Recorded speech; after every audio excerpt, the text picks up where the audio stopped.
warahmatullahi wabarakatuh. Kembali lagi dengan channel kesayangan kita, Opinyo Channel. Kali ini Opinyo berada di makam waliullah yaitu Syekh Maulana Ishaq, berada di Dusun Kemantren, Kecamatan Panciran Lamongan, dan berada di pesisir pantai utara. Syekh Maulana Ishaq merupakan ulama kelahiran Samarkand dari Rusia Selatan yang diutus Sultan Utsmani Turki untuk menyebarkan agama Islam di Asia Timur. Ayah dari Sunan Giri alias Raden Paku ini ikut berjasa besar dalam penyebaran Islam di Nusantara. Meski tak masuk jajaran Wali Songo, Syekh Maulana Ishaq juga berkontribusi menjadikan masyarakat Indonesia mayoritas beragama Islam. Jejak dakwahnya dikenal sangat lembut dan diterima masyarakat Jawa yang kala itu memeluk agama Hindu kuno. Kisah karomah Syekh Maulana Ishaq berawal saat dia datang di Gresik tanah Jawa kemudian ke Blambangan. Pada yang bersamaan kerajaan Blambangan yang dipimpin Prabu Menak Sembulu diserang wabah penyakit. Sudah berbulan-bulan rakyat Blambangan dilanda suatu penyakit yang menyebabkan kematian. Hampir setiap hari selalu ada saja rakyat Blambangan yang meninggal dunia karena wabah ini. Wabah ini juga menyerang Dewi Sekardadu putri dari Prabu Menak Sembulu. Sudah berbulan-bulan Dewi Sekardadu terserang wabah.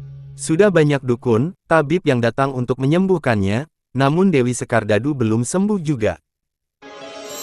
Karena melihat putrinya belum sembuh-sembuh dalam waktu yang cukup lama, kemudian Prabu Menak Sembulu menyuruh Patih Bajul Sengara untuk mengumumkan sebuah sayembara, yang isinya barang siapa yang bisa menyembuhkan penyakit sang putri serta dapat mengusir wabah penyakit dari kerajaan Blambangan, maka apabila dia laki-laki akan dijodohkan dengan Dewi Sekardadu. Bila dia perempuan maka akan dijadikan saudara Dewi Sekardadu. Setelah sayembara disebarkan sampai ke pelosok negeri, tidak satupun yang berani mengikuti sayembara itu. Sampailah berita sayembara itu pada seorang Brahmana Resi Kandabaya. Pada suatu hari Resi Kandabaya datang ke kerajaan Blambangan untuk menghadap Prabu Menak Sembulu. Resi Kandabaya mengatakan kepada Prabu Menak Sembulu bahwa yang dapat menyembuhkan sang putri Dewi Sekardadu dan mengusir wabah penyakit dari kerajaan Blambangan adalah seorang pertapa yang bernama Maulana Ishaq yang berada di Gunung Gresik. Prabu Menak Sembulu kemudian mengutus Patih Bajul Sengara untuk menemui Syekh Maulana Ishaq guna meminta pertolongan untuk menyembuhkan sang putri dan rakyat Blambangan.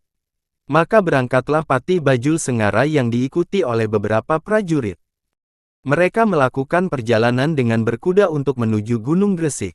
Setelah melakukan perjalanan berkuda selama 6 hari, sampailah ke 10 prajurit berkuda yang dipimpin oleh Patih Bajul Sengara di Gunung Gresik, dan menemui Syekh Maulana Ishaq. Syekh Maulana Ishaq kemudian berkata kepada tamunya, agama Islam adalah agama yang selalu membantu orang yang memerlukan pertolongan, juga agama yang suka menghormati tamunya, apalagi yang datang dari jauh. Baiklah, aku akan memenuhi permintaan raja kamu sekalian, karena aku tidak sampai hati untuk mengecewakannya, tapi hal ini kulakukan bukan karena iming-iming yang akan dijodohkan dengan Dewi Sekardadu, juga bukan karena aku takut untuk dihukum mati oleh raja kalian. Yang kulakukan adalah ikhlas semata tanpa mengharap imbalan jasa apapun. Nah, sekarang berangkatlah kisanak sekalian terlebih dahulu. Patih Bajul Sengara kemudian mengajak prajuritnya untuk bergegas kembali ke Blambangan. Untuk sampai di Blambangan kembali mereka pun menempuh perjalanan 6 hari berkuda. Ketika rombongan Patih Bajul Sengara dan prajuritnya sampai di halaman kerajaan Blambangan, terkejutlah mereka, karena suasana kerajaan tampak meriah sekali. Setelah diselidiki ternyata Prabu Menak Sembulu sedang merayakan hari ke-7 pernikahan putri Dewi Sekardadu dengan Syekh Maulana Ishaq. Patih Bajul Sengara semakin terheran, mengenai keterangan yang telah disampaikan oleh para punggawa kerajaan yang ada di sana. Di dalam hatinya mana mungkin Syekh Maulana Ishaq telah sampai lebih dahulu, padahal rombongannya berangkat terlebih dahulu. Dia pun segera masuk ke istana untuk menghadap Prabu Menak Sembulu.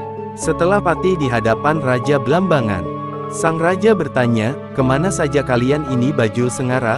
Hamba baru datang dari Gunung Gresik Prabu, jelas Bajul Sengara. Berapa lama waktu yang diperlukan untuk sampai ke Gunung Gresik? Tanya Prabu Menak Sembulu. 6 hari Gusti Prabu, jadi kami 12 hari berada di perjalanan, Gusti Prabu, jawab Patih Bajul Sengara. Pada hari ke-6 sejak kepergian kalian ke Gunung Gresik, Maulana Ishak sudah datang ke istana ini. Dia telah berhasil menyembuhkan Dewi Sekardadu dan sekaligus telah mengusir wabah yang menyerang Blambangan ini. Dan sesuai janjiku, maka kujodohkan dia dengan putriku Dewi Sekardadu. Sekarang ini adalah perayaan hari ke-7 atas pernikahan Maulana Ishak dengan putriku. Sesungguhnya Syekh Maulana Ishak mempunyai ilmu atau haromah yang tinggi, bahwa dalam sekejap mata dia dapat berpindah dari Gunung Gresik ke Blambangan.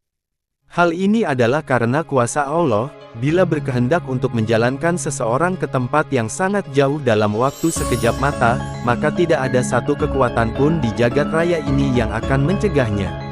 Maha suci Allah atas segala kekuasaannya.